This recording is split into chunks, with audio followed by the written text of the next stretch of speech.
The media, which blasted President Trump regarding coronavirus, now feel they should be given priority in receiving it. Joe Biden attacks President Trump and Trump's supporters while supposedly calling for unity. Plus, White House Press Secretary Kayleigh McEnany rips into the media. All that and more. I'm Bobby Eberle.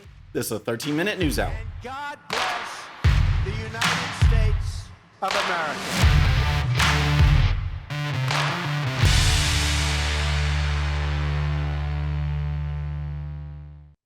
All right, friends, welcome to the show. Happy Wednesday. I hope you're having a great week. If you're new to the show, thank you so much for tuning in. We're going to start with coronavirus because for months and months and months, President Trump said we would have a vaccine by the end of the year. We have a vaccine by the end of the year. And this week, the first Americans started receiving their vaccinations. And that leads us to a priority list. Who is going to get the vaccines first, the vaccinations? President Trump said it should be healthcare workers, first responders, those on the front line, and the elderly and the vulnerable. And that makes sense because, again, the stats haven't changed. For most of us, 80 to 85% of us will have little to no symptoms. If you're under 50 and in good health, you have a 99.99% chance of survival. Even if you're over 70, it's a 95% chance. But those who are vulnerable, those who are elderly with underlying conditions, they should be at the front of the line. Well, guess who else thinks that they should be first as well, that they should be given priority? Journalists. Yep, journalists feel that I guess their job is so important, and apparently it's super risky too. And here's the story. Some believe the news media should be in the early wave of people who received the coronavirus vaccine. The reason? Some also believe that journalists qualify as first responders because they too are exposed to the virus while reporting on it. While producing nonstop, hostile coverage of President Trump, the media has also covered the coronavirus pandemic nonstop for the last 10 months. That fact has prompted 13 major journalism organizations to declare that journalists are essential workers who deserve to be included in the initial populations to receive the new coronavirus vaccine. Can you believe that? Now, before I get to their reasons, recall that it was the media who were nonstop attacking President Trump just for saying that we would get a virus vaccine by the end of the year. We'll have a vaccine by the end of this year. Is that possible in your view? Oh, Brian, it's another day of POTUS in Wonderland here. It is preposterous to make that statement. That's an ambitious timeline, and many health experts aren't so sure it's achievable. A coronavirus vaccine, Trump says it could come out this year, this sort of, happy talk that he's doing about a vaccine.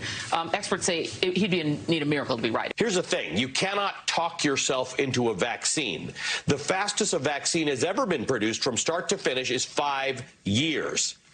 Well, that MSNBC host was right about one thing. The previous record was 5 years. President Trump, his team, Operation Warp Speed, they shattered that record. Now the same media that mocked President Trump want to take it.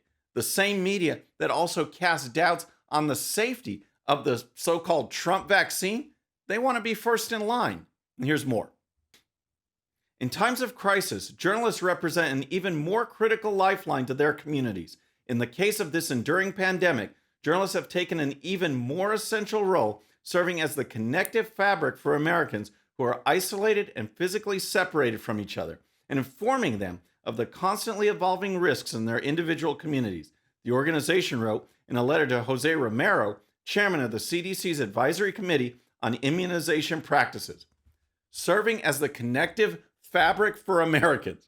They actually wrote that. When have you seen a story, any political story, where they served as the connective fabric, actually trying to bring Americans together? It's unreal that they would even write that. The arrogance is it just cracks me up. And here's more. Despite efforts to protect themselves and the public, members of the media are necessarily exposed to the COVID-19 virus while doing their jobs and serving as first informers in local communities across the country, the organization advised. We respectfully urge you to consider the inclusion of journalists in subsequent phases of priority vaccine deployment, the letter said. We hope you will also consider the essential role played by journalists, a role that cannot be performed without physically engaging in the communities they serve, regardless of the risk. Unbelievable arrogance. They think they are so important. And again, they mock President Trump for even proposing this timeline. They also cast doubts on the safety of the so-called Trump vaccine. So my thought is this: if the vaccine really is unsafe, what better group to test it on than journalists? Just saying. That's my thought. All right, next let's talk about Joe Biden. But first, if you're new to the show or haven't subscribed yet, please subscribe. And when you do, please hit that bell so you'll be notified. We're making our push for 150,000 subscribers, and we can do it with your help.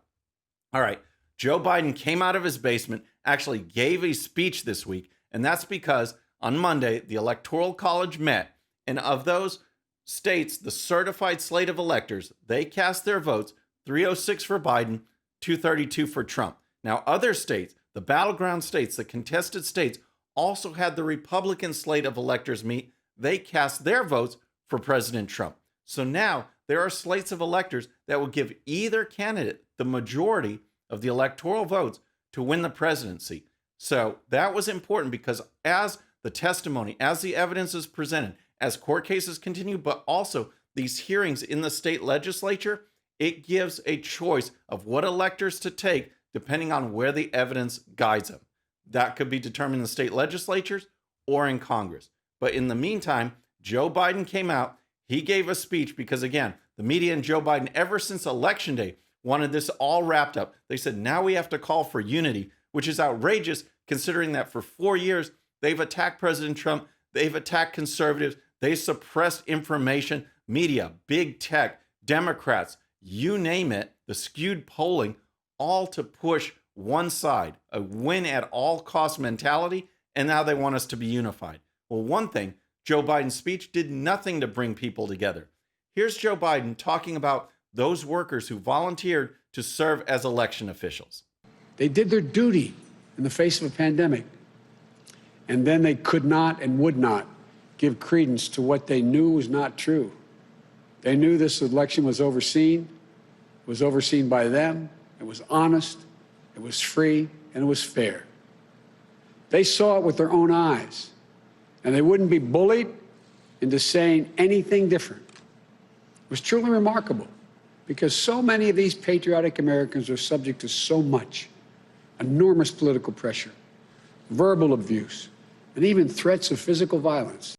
Honest, free, and fair. So I guess he's not talking about the hundreds and hundreds and hundreds of people who have sworn and given eyewitness accounts of voter fraud, or those people who were not even allowed to observe. Or, speaking of threats and intimidation, how about those Republican election officials who saw so much screwiness in their county that they couldn't certify the vote and were threatened and intimidated? Is he talking about them? Here's more. Time and again, President Trump's lawyers presented arguments to state officials, state legislatures, state and federal courts, and ultimately to the United States Supreme Court twice. They were heard by more than 80 judges across this country, and in every case, no cause or evidence was found to reverse or question or dispute the results.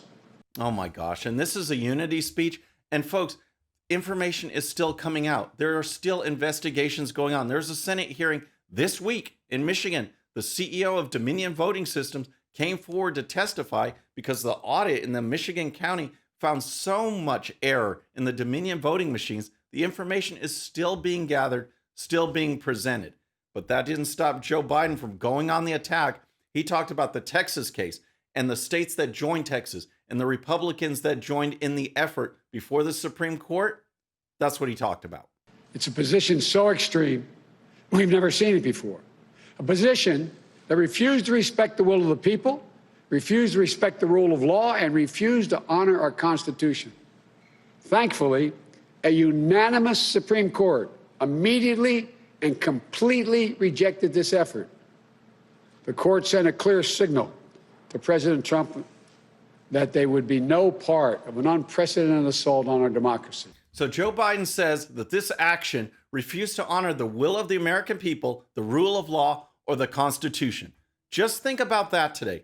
Think about that statement, because the whole reason this was brought forward is because these states violated the rule of law. They violated the Constitution. They ignored election laws. And when you count hundreds of thousands of illegal ballots cast from breaking the law, you are not honoring the will of the legal American voter. It's just as simple as that, and that's Joe Biden. So next, let's talk about another result of the 2020 election, and that is the Democrats. The far left have gone even further and further to the left. They keep going further and further to the left to where these candidates are basically socialists, that they're receiving endorsements from groups like Our Revolution and Democrat Socialists of America. The number of candidates that have received endorsement from those far fringe groups grew from 86 in 2018 to 266 in 2020. And here's more. According to a report conducted by the Heartland Institute and StoppingSocialism.org, the unprecedented 266 far-left candidates running for House, Senate, and state legislative seats and endorsed by socialist organizations defeated their conservative Republican rivals in 239 contests, far exceeding their 40% success rate in 2018, when a much lower number, 86, of socialists defeated their challengers. These races were typically uncontested or won by wide margins, as socialist and progressive candidates are less likely to run for office in highly competitive areas, the Western Journal noted. Although they are generally disliked nationally, the squad, made up of Democrats AOC, Ilhan Omar, Ayanna Pressley, Rashida Tlaib, sailed to easy re-election due to their popularity in their districts. So what this is saying is that, yes, Republicans, remember, there was an actual red wave. Republicans in the House picked up seats. They won all the contested races. They didn't lose any incumbents at all. They had a red wave.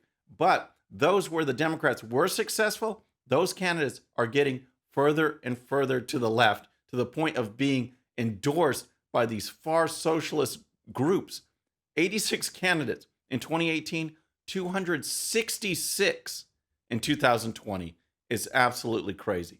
So next, let's talk about Kayleigh McEnany, because at her White House press briefing, she ripped into the media. And folks, rightfully so, because the media are so lame, and we saw what happened. Actual election influence, actual election interference by the way the media cover or do not cover stories. Yesterday was a perfect example.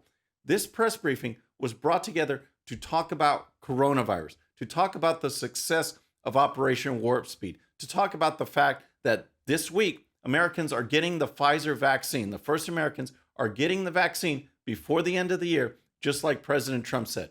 That was the theme of her briefing. That's what she talked about. Then, just to show you how lame the media are, when she opened it up for questions, here was the first one. And with that, I will take questions. Ben. Kayleigh, now that the Electoral College has voted, does the president acknowledge that Joe Biden is the president-elect? Does he have any plans to invite him here to the White House? A vaccine was approved in record time. This week, the first Americans are receiving the vaccinations, and they talk about this. Are you going to call Joe Biden president-elect? It's so lame. Then she addressed the topic of the media malpractice of the coverage in Eric Swalwell and Hunter Biden. How Eric Swalwell, we know now, had a relationship with a Chinese spy. A Chinese spy actually put an intern into his office. And this is the guy that went on and on and on about President Trump and Russia collusion. All of those accusations were false. That didn't stop the media from reporting on it at all. And here's more. And these baseless attacks were false, yet covered breathlessly by the media. There was no coverage, however, of Swalwell being the one implicated with not Russia, but China. In fact, the New York Times website, as of this morning, had not one result for Eric Swalwell's ties to Chinese spies. Not one result. Just amazing. The so-called newspaper of record doesn't have one story on Eric Swalwell. Not one story at all in their coverage. So McEnany then just put a list together addressing what was going on with the coverage and lack of coverage. Guess how many minutes of coverage it got on ABC, NBC, MSNBC, and CBS? 0. CNN devoted 3 minutes and 16 seconds to it. However, it was covered on Fox. Interesting pre-election and post-election coverage, too, on the Hunter Biden scandal, which was not covered at all by many outlets.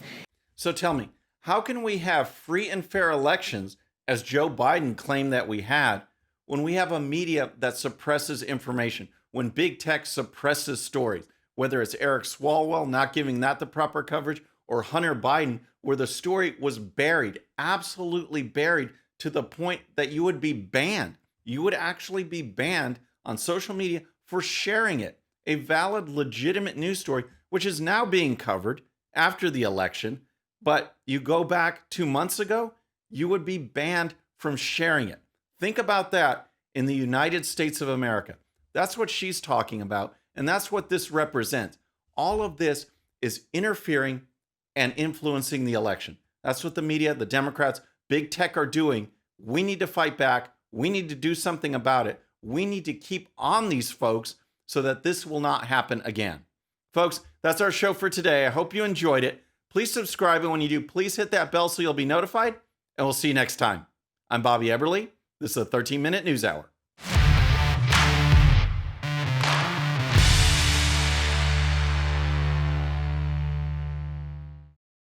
Okay, friends, thanks so much for watching. And before you go, please hit that subscribe button, hit that bell so you'll be notified. And here's a special video just for you so you can watch even more of the 13-minute news hour. And don't forget to check out GOPUSA.com for the best in conservative news and commentary. We'll see you next time.